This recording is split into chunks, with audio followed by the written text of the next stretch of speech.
이스라엘 백성이 이스라엘 백성이 여리고성을 정복하였습니다. 그런데 오늘 본문에서는 이 여리고성을 정복하고 뜻하지 않은 일이 발생했음을 말씀해 주고 있습니다. 그것은 1절에 보시면 이스라엘 사람들이 온전히 바친 물건으로 말미암아 범죄했다고 하면서 이는 유다지파 세라의 정손 삽디의 손자 갈미의 아들 아간이 온전히 바친 물건을 가졌다는 말씀으로 설명되고 있습니다. 여기서 하나 자세히 보실 것은 온전히 바친 물건으로 말미암아서 범죄했다는 겁니다. 또 그러니까 1절에서 앞부분에는요, 이스라엘 자손이 온전히 바친 물건을 말미암아서 범죄했다. 또 1절 뒤에 오면 아간이 온전히 바친 물건을 가졌다 하는 이야기입니다. 여기서 온전히 바친 물건이 뭔가? 온전히 바친 물건이랄 때는 여러분 우리가 앞부분에 여호수아가 명령하기로 여리고성을 점령하면 라합에 속한 것들은 다 살리고 나머지는 다 파괴하라. 파괴하라는 말로 어떤 표현을 쓰냐면 바치라는 말을 쓰고 있습니다. 바쳐라. 다 바쳐라. 그러니까 여기서 바친다는 말은 하나님의 명령에 의해서 하나님의 영광을 위해서 완전히 파괴하라는 명령입니다. 그러니까 바친다는 말과 완전히 파괴한다는 말은 같이 보면 되는데, 그래서 이 1절을 다시 풀어본다면 하나님이 여리고에 있는 모든 물건을 다 파괴하라고 한 그것을 말미암아서 범죄하는 거죠. 아간도 온전히 바친 물건을, 온전히 파괴해야 될 물건을 가지고 있다는 겁니다. 온전히 파괴해야 될 것을 가지고 있다는 것이죠. 그것 때문에 범죄했다라고 되어 있습니다. 여러분, 파괴할 거, 아까 파괴하지 말고 좀 재활용하면 어떻겠느냐, 우리 생각을 그렇게 하셨습니다. 그리고 아간은 어쩌면 다 파괴하라고 한 거, 그좀 다 버리는 거 아닙니까?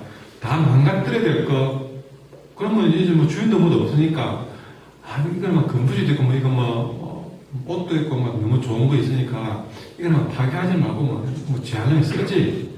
어쩌면은 그렇게 파괴하라고 한 거 가진 게 별 문제 아닐 것이 생각하고, 그가 가졌을 수도 있습니다.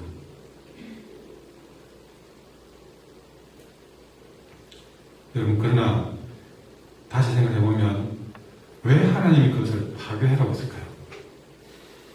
그것은 하나님의 진노를 표현한 사실입니다. 하나님의 진노를 표현하는데, 지금 아간의 행위는 그 죄에 대한, 이 여리고성의 죄에 대한 하나님의 진노가 다 파괴하라는 것이죠.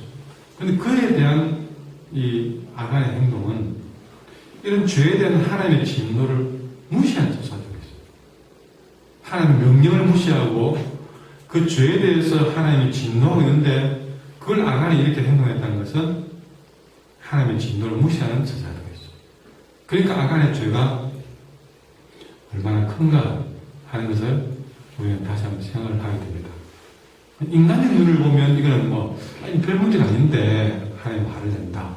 그런 생각을 하셨지 않습니까? 그러나 다시 한번 말하지만 여리고는 하나님의 심판이었습니다.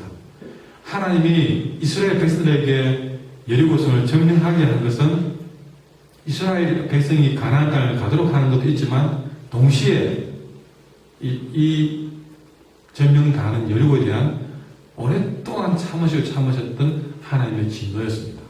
그 진노가 극에 달했기 때문에 이 모든 여리고에 있는 것들은 다 라합만 빼놓고 다 파괴하도록 시킨 것입니다. 그걸 아간이 어긴 것이죠. 하나님이 진노한 일을 함부로 아간이 파괴하지 않고 심지어 제 것으로 챙겼다는 사실. 이것이 진노에 대한 무시였습니다. 우리는 살아가면서 또 다르게 적용해 보시는데요. 여러분, 하나님이 파괴하라고 한 것을, 여전히 하나님께 바치라고 한 것을 우리는 혹시나 아간처럼 파괴하지 않고 가지고 있는 것이 없습니까? 하나님이 그렇게 버리라고 한 것을, 하나님이 그 일에 대해서 진노하시고 버리라고 한 것을 여전히 버리지 못하고 부여잡고 있는 것은 없습니까? 혹시 여러분 집에 이런 언젠데 하나님이 여러분이고 내게 자녀를 주어서 버리라고 한 것인데 여전히 그것을 미련을 버리지 못하고 부여잡고 있는 것은 없는지 한번 챙겨볼 필요가 있습니다. 내 주머니에 그런 건 없습니까? 요즘은 그런 게 많이 없지만 제가 청년 때, 대학교 때인가 그때 보면 없는 비디오 테이프나 녹음 테이프도 많이 돌아왔던 그런 일이 있어가지고 때는 교회마다 어떤 퍼포먼스로 그런 걸 다 수집해가지고 모아가지고 그걸 불태우고 없애는 그런 기억이 나게 납니다. 여러분, 때는 내게 하나님께서 이런저런 사연을 버리려고 한 것이 분명히 있을지 모릅니다. 알고만 아깝다 싶기도 하고 때로 잊어버리기도 하고, 혹시나 오늘 돌아가시면 그런 부분들이 없는가를 한번 챙겨봤으면 좋겠습니다. 또 물건이 아니라 할지라도 또 내게 버려야 될 습관들이 있으면, 하나님이 기뻐하지 못할 습관들이 있으면, 그걸 가지고 있으면 그것도 우리는 함께 버려나가야 될 것 중에 하나라고 생각합니다. 그런 것들을 이 말씀을 통해서 챙겨보는 하루가 되기를 바랍니다.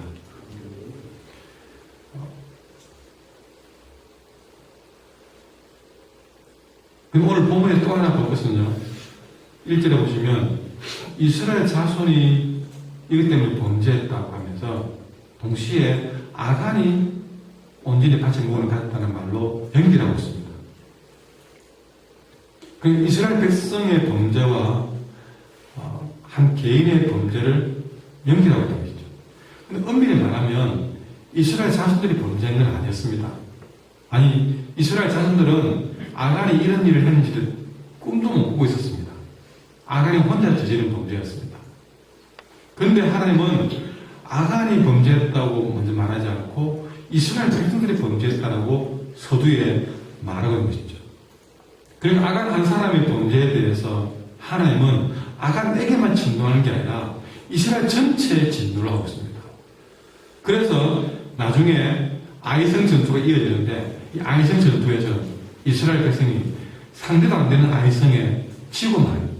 이건 하나님의 진노의 표시였습니다. 작지를 잡은 사수도 아닙니다. 물론 뒤에 보면 군대도 작게 올려보내서 교만하게 행했지만 그게 다가 아니었어요. 이스라엘 자손의 범죄에 대한 하나님의 진노로 아이성같이 만만히 봐도 될 대상에게 지도록 한 것이죠. 다시 돌아오지만 이스라엘 백성들은 죄를 지은 게 없습니다. 다만 그 중에 아간이 범죄했을 뿐입니다. 이것은 뭘 말합니까? 한 개인의 범죄가 때문에 결과적으로 원 전체와 상관된다는 사실을 말씀해 주고 있는 것이죠. 우리는 간혹 가정이든 교회든 어떤 지체가 누군가가 범죄했다 그랬을 때에 그래도 뭐 나는 아니니까 괜찮다, 내가 한 게 아니니까 괜찮다, 그렇게 생각할 때가 많습니다. 그럼 오늘 성경의 평가는 완전히 다르다는 것을 보여주고 있습니다. 왜 다르냐? 나는 내가 안 했으니까 괜찮다고 생각했지만 사실은 우리가 한 공동체의 일원으로서 그 지체가 범죄하는데 알게 모르게 영향을 주기도 하고 영향을 받기도 하기 때문에 그렇습니다. 우리가 한 교회 안에 있으면서 그 누군가가 범죄하면 여러분 그것 가지고 내가 안 하면 된다고 늘 생각하지만 은근히 분명히 그 사람이 그렇게 되는 데는 내가 일조를 한 것도 있고 또 가만히 두면 그 사람이 또 내게 또 안 좋은 영향을 주고받고 한다는 것이죠. 불만이 많은 사람이 한둘 있으면 나는 안 하면 되지. 어느 날 보면 자기도 은근히 그 불만에 동조하고 있는 모습을 보게 됩니다. 누군가를 만나면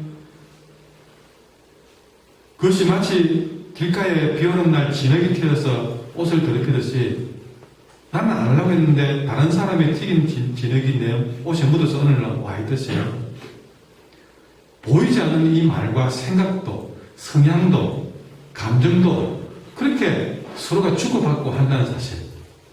이게 우리가 여러분 연탄 우리가 두고 있으면 어느 날 연탄 검정이 묻어있는 것처럼 그렇게 우리는 한 공동체가 결코 나는 안 했으니까 라고 넘어갈 일이 아니라는 것입니다. 이것을 오늘 이 아간의 사건에서 여실히 보여주고 있는 것입니다. 자, 보십시오. 아간이 그렇게 한 개인이 범죄한 거지만 그걸 사람들이 알고 있는 것도 아닙니다. 본 것도 아닙니다. 그러나 그런 사람이 있으니까 2절부터 넘어가면서 아이성 전투에서 벌써 자기도 모르게 이스라엘 백성들은 교만해 있는 모습을 보게 됩니다. 판단이 버려집니다. 아이성 정도야 하는 생각을 갖게 됩니다. 이것이 아간의 범죄와 하나 다르겠다는 것이죠. 하나님이 버리라는 것, 이 정도야 하고 훔친 것과 아이스과의 전투에서 그 정도 조금 보내라 그러면 되겠지.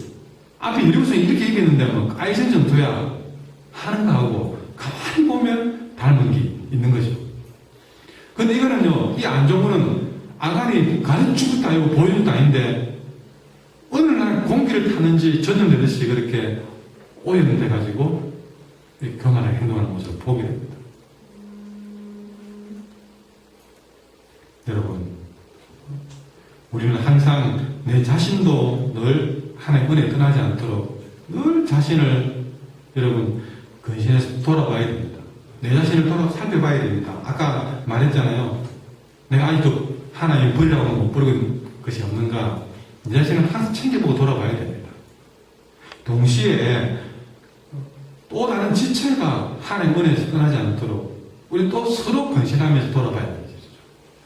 그 한 사람의 범죄가 내가 안 했다고 상관이 없는 게 아니라 어쨌든 주고받고 하는 이 일을 우리가 깨닫고 이 아간의 사건을 기억해서 우리는 그 사람이 잘못된 게 없는가 그걸 우리는 돌아봐야 되는 것입니다. 히브리서 12장 15절에 보니까 너희는 돌아보아 하나님의 은혜 되지 못하는 자가 있는가 두려워해라. 그 썬뿌리가 나서 나를 괴롭게 하고 많은 사람이 이로 말미암아 더러움을 입을까 두려워하라. 여러분, 우리 한 공동체 안에서 잘못된 일이 그렇게 여러분 발생되는 일들을 그냥 좌시하고 있으면 안 됩니다. 그런 일들을 두려워하면서 일어나지 않도록 어쨌든 서로가 노력을 해야 돼요. 단속을 하고 돌아봐야 됩니다. 서로 내가 안 하면 된다고 그냥 모른 척하고 이런 게 있으면 안 된다는 것이죠.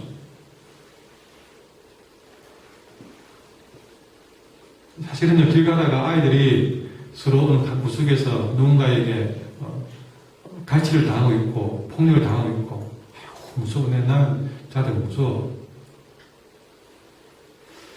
세상 사람들이 다 피해도 믿는 사람들은 못 본 척하고 지나는 것은 옳지 못한 일이다. 남 아니면 돼.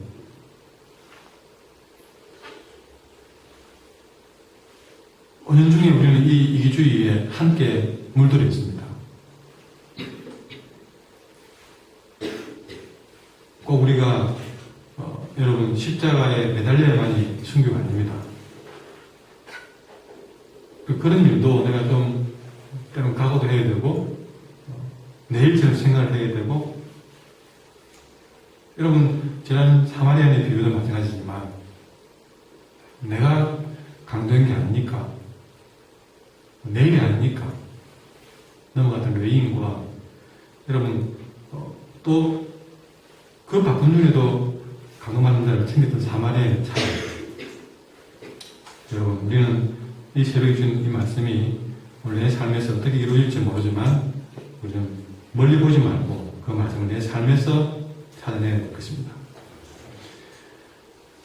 이제 이 이스라엘 백성들은 바로 직전까지 도무지 이길 수 없다고 생각했던 이 난공불락에서 여리고를 너무나 은혜롭게 무너뜨렸습니다. 여기 이스라엘 백성들은 사기충천했습니다. 그러나 다음 아이성 전투에서 그들은 그 사기충천한 승리의 마음에 도취해서 저 작은 아이성 정도는 여러 사람 피곤하게 할 것도 없이 그저 한 3,000명이면 충분하다고 결론을 내렸습니다. 그러나 이거는 어쩌면 계산이 나오는 전쟁이었습니다. 딱 그 정도만 충분히 되는 계산이 나왔습니다. 그러나 그 계산은 완전히 오리로, 처참한 오리로 판명나고 말았습니다. 올라가서 그들은 완전히 깨어져 도망갔고 결국 오전에 되어보니까 오히려 그 작은 아이성 때문에 온 이스라엘 백성의 마음이 녹아서 물같이 되어버렸다. 어마어마한 결과를 가져온 것이죠. 이게 이해가 안 되는 일입니다. 어떻게 저 아이성 정도에 키울 수 있는 것이죠. 아무리 따져봐도 이해가 안 되는 것이었어요. 그러나 이들이 계산하지 못한 게 하나 있습니다. 뭡니까? 아간이 하나님을 범죄했다는 사실이죠. 죄의 문제를 계산하지 못한 것입니다. 왜 이것이 문제냐? 여러분, 죄가 있는 곳에는 하나님께서 함께하기 때문에 그렇습니다. 우리는 아무리 큰 일을 할지라도, 예루살렘처럼 아무리 큰 일을 할지라도 하나님이 함께 하시면 무너뜨리기도 하고 감당도 할 수 있지만, 아이성처럼 아무리 작은 일도 하나님이 함께 하지 않으면 늘 할 수 있는, 늘 해왔던 일이고, 그냥 눈 감고도 할 수 있는 쉬운 일도 하나님이 함께 하지 않으면 실패할 수밖에 없는 그런 존재라는 것을 우리는 계산되지 않는 것이죠. 지금 이스라엘 백성들은 그들이 알고 있었던 모르고 있었던 죄 가운데 있으면서도 자신감이 넘치는 겁니다. 하나님이 없는 상황에도 그들은 자신감이 넘치는 것이죠. 어쩌면은 이 모습이 바로 내 모습이 아닌가.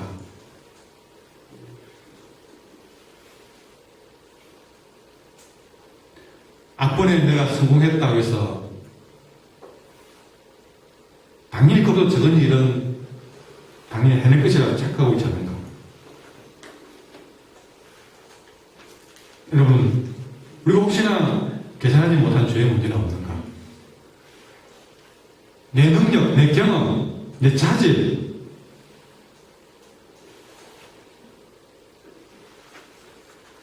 혹시나 여러분 하나님 없이도 지금 여러분은 일이 잘 되고 있다고 안심하고 있습니까? 죄 가운데 있으면서도 혹시나 일이 형통하고 있다고 안심하고 계십니까? 오늘 여리고의 승리 속에 아간의 죄가 있었던 것은 우리에게 중요한 교훈을 주고 있습니다.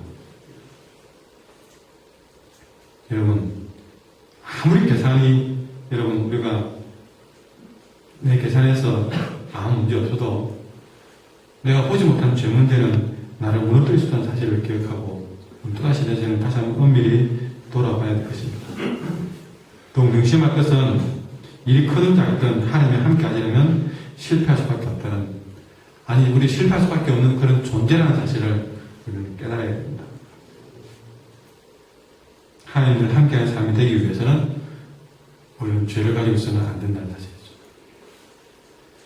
근데 이 사건에서 또 다른 중요한 교훈은요, 여러분, 승리 뒤에 아간의 사건입니다.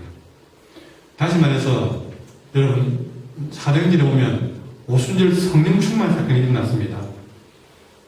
교회가, 이 예루살렘 교회가 뒤집어지는 사건이었죠. 이 오순절 성령 충만한 사건 뒤에 어떤 일이 벌어졌냐?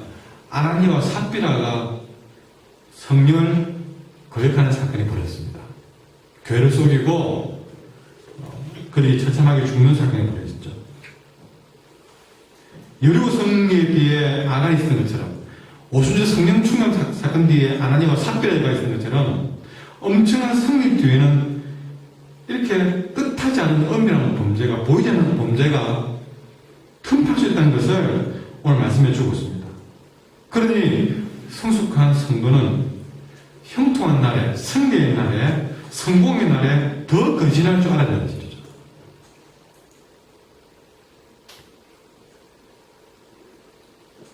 이것이 오늘 이 본문에서 우리를 부탁하고 다짐하듯이 우리에게 가르쳐주는 하나님의 교훈입니다.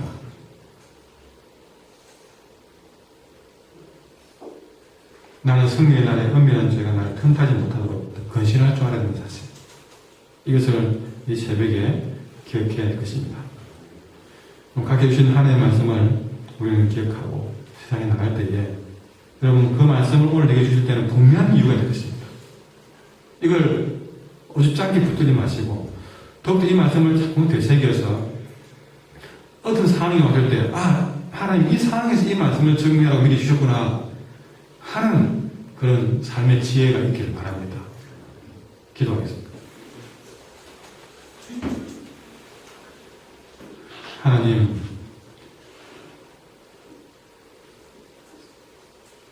우리는